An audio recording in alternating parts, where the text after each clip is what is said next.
friends, welcome back to the Life in Harmony YouTube channel where we discuss all things organizing. My name is Kate Hilton and I'm the owner of Harmony Organizing, helping people in the Washington, D.C. region de-stress with beautifully organized spaces.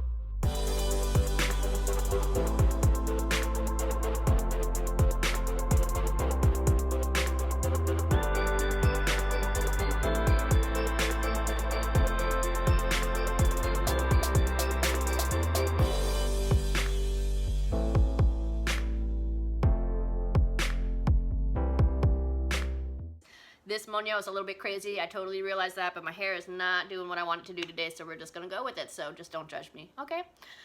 Today, I really wanna talk about organizing routines that you can implement with your kids. And obviously their development age-wise will determine sort of the sophistication of those routines, but here's a couple of ideas that I love to do in my own home. I have a 3 and a 5-year-old, and so they are capable of helping, can't necessarily wash the dishes on their own. They could, but I would have to like do it, right? Here are some of my favorite things that we do. So the first thing that we always do, that I recommend that you do, is when everybody comes inside, shoes, backpacks, and coats go and get put away, right? That will require you to have a space in your house dedicated for that. And so I recommend putting, coat hooks are my favorite just because hangers are my nemesis. I just, they're not functional, especially in an entryway. People are just coming in, they're glad to be home, they just want to throw something up. So coat hooks are great at your kids' level, so they can easily go and do it themselves. Also putting like a funky label with their name is kind of fun because it's their own special area where only their things get to go. So that's a fun idea.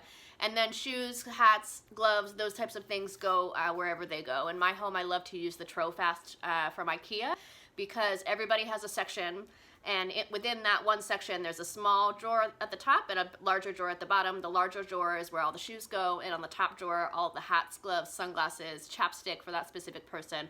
That's where all of those things go. So everything has a home, so it's easy for when my kids come home, they know exactly where their things go. We practice it every single day because that's our routine. And so I rarely am the mom who's running around picking up, shoes and putting them away, because my kids, they do that when they come inside. And if they don't do it, I remind them to, and then they go do it. And so that's my first tip, is to set up a system for when you come home to put your things away. And that's kind of the theme of everything, right? Is to kind of maintain your space, and your kids can help you do that so you're not running around feeling like the weight of the house is on you. Always, right? Moms, I think, sort of bear that mental load a lot more than dads and kids, obviously, but let's minimize that. So routine number 2 is to always reset your space, to give yourself permission to then transition into the next thing that you're gonna do. And that goes for adults and for kids.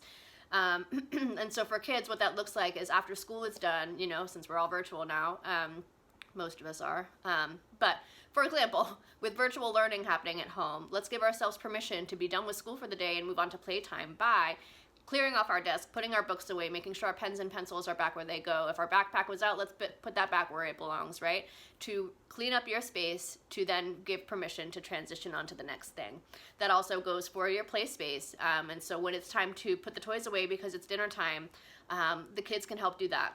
What I will say is that it's really helpful in your playroom to not have an overabundance of toys. I really am a huge proponent of minimalist toys out and available, and there's a ton of research out there that shows you that when there's less toys available, obviously they're quality toys, but when there's less toys available, your kids have more constant engaging playtime because they're not overwhelmed by the amount, right? If you're feeling overwhelmed by the amount of toys, your kids most definitely are as well. So have a less out and available to your kiddos, because of those reasons, and also it makes cleanup easier. If you have a 3-year-old and you have 60 toys and they're all out, because that's what 3-year-olds do, there's no way your 3-year-old can clean that up by themselves, right? So you would have to step in and help them. It's just too much. If you have 6 out, that's a different story, right? So minimize the amount of toys and help to help you and your kids have more quality play and make cleanup easier. So all of that to go back and say, moving on from, event to event in your household, reset your space so that it's always maintained after you're finished using whatever space for whatever purpose, right? And so kids can do things like help you, again, after dinner, take the dishes from your table to the sink, right? If they're a certain age, they can help wash the dishes. Again, the family is responsible for making the dishes end up in the kitchen and get cleaned, not just mom or dad's, right? Everybody lives here, everybody needs to help out, and it's important to start that with kids early so that it's just second nature to them. Yes, we do that, and so there's that. One of my daughter's favorite things to do right now is to take the silverware from the dishwasher and sort it into the silverware drawer. Even though when I do put stuff in the dishwasher, I always sort it by knives and forks just because it makes it easier to just take a whole pile and put it in. But she's like found this new thing that she loves to do, and so I let her do it. So she'll sit and she'll pull one knife at a time and put it in. She thinks it's the funnest thing. So those are some examples of things that your kids can help chip in with at your home. So always set up a routine for when you come home, and then always reset your space with your kids. So I hope that's helpful, everyone. I would love to answer any questions that you have. Please feel free to leave a comment below or send us a DM on any of our social media platforms. We love to help you on your organizing journey. So please feel free to subscribe if this is helpful to you, and we'll see you guys next time. Bye.